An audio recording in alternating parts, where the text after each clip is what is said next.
Hello students, welcome to our YouTube channel the study point. आज हम RSCAT के 7th online assessment के most questions को discuss करेंगे। So let us start the video. आज का जो पहला प्रश्न है वो है भामाशाह कार्ड में किस टेक्नोलॉजी का प्रयोग किया जाता है। तो इसका जो आंसर होगा वो होगा D, both core banking and biometric identification. Bhamashah card में कोर बैंकिंग और बायोमेट्रिक आइडेंटिफिकेशन दोनों का इस्तेमाल होता है, तो करेक्ट आंसर डी।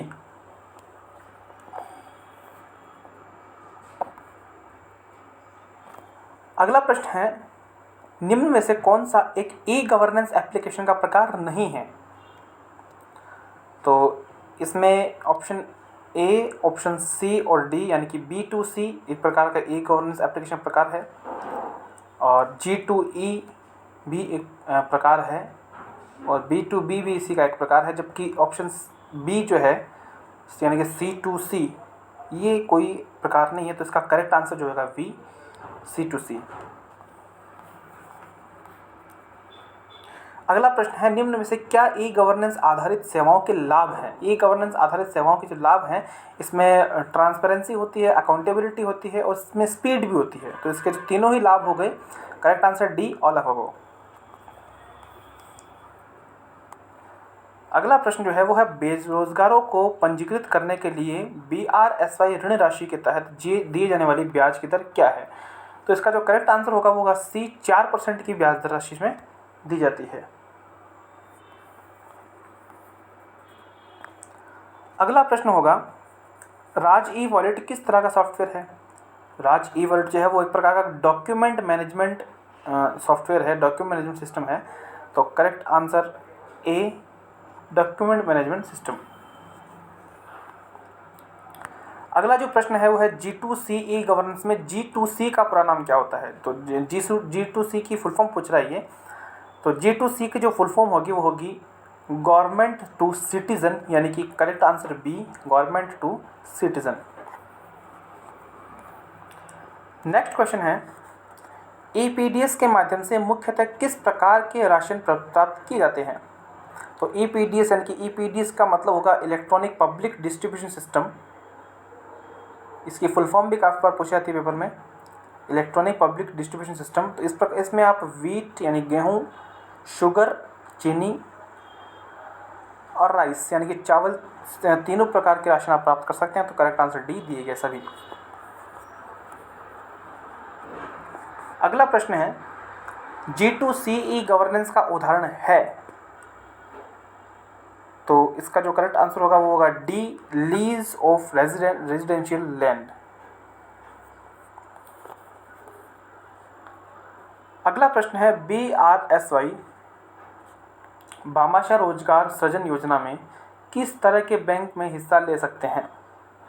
तो इसमें लोकल ग्रामीण बैंक हिस्सा लेते हैं, कोऑपरेटिव बैंक भी हिस्सा लेते हैं और नेशनलाइज्ड बैंक भी हिस्सा लेते हैं, यानी कि ऑल ऑफ अबव तीनों प्रकार के इसमें बैंक हिस्सा लेते हैं। तो करेक्ट आंसर सी। अगला प्रश्न है, EPDS का इस्तेमाल किस वर्ग के नागरिकों के द्वारा किया जाता है। तो इसमें जो करेक्ट आंसर होगा वो होगा सी, BPL यानी कि बिलो पॉवर्टी लाइन, गरीबी रेखा से नीचे जो है उन्हें EPDS का लाभ मिलता है। तो करेक्ट आंसर सी।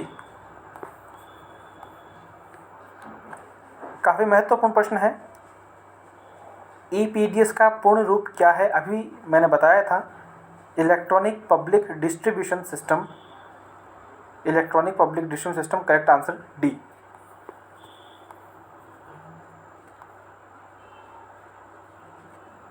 अगला प्रश्न है, ई मित्र मॉडल किस तरह के ई गवर्नेंस का इस्तेमाल करता है।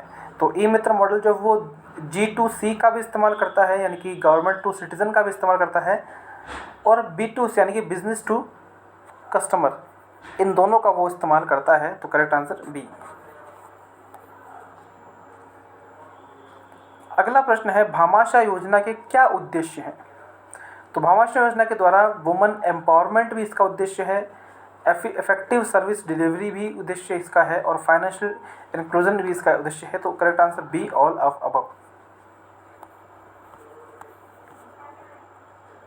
अगला प्रश्न है, भामाशाह रोजगार सृजन योजना के तहत ऋण चुकता करने की अवधि क्या है?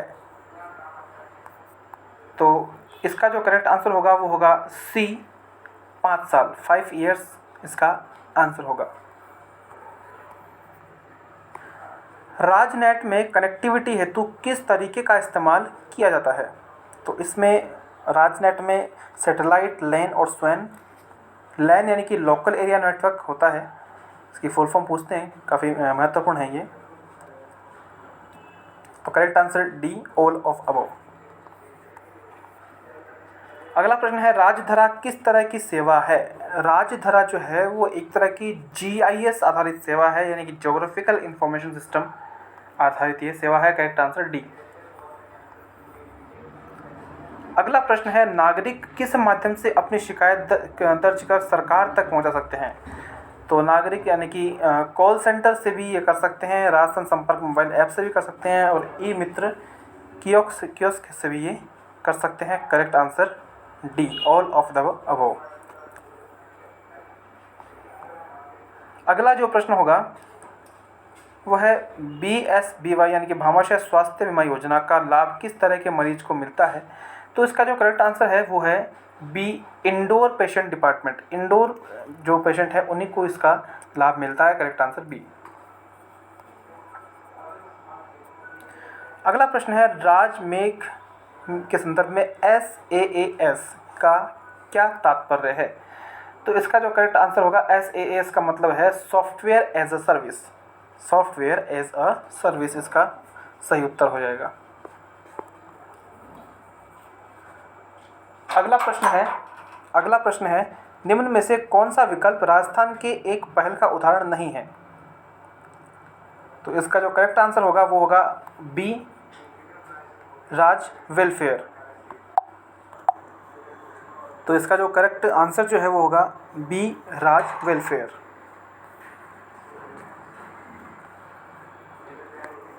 अगला प्रश्न है, इनमें से कौन सा ई गवर्नेंस के B2C प्रकार का एक उदाहरण है? तो इसका जो करेक्ट आंसर है वो होगा both mobile bill payment and LIC premium payment. Correct answer A. बहुत बहुत धन्यवाद। काफ़ी महत्वपूर्ण प्रश्न थे RSCET की एग्ज़ाम के हिसाब से। Please like and subscribe the channel. Thanks a lot.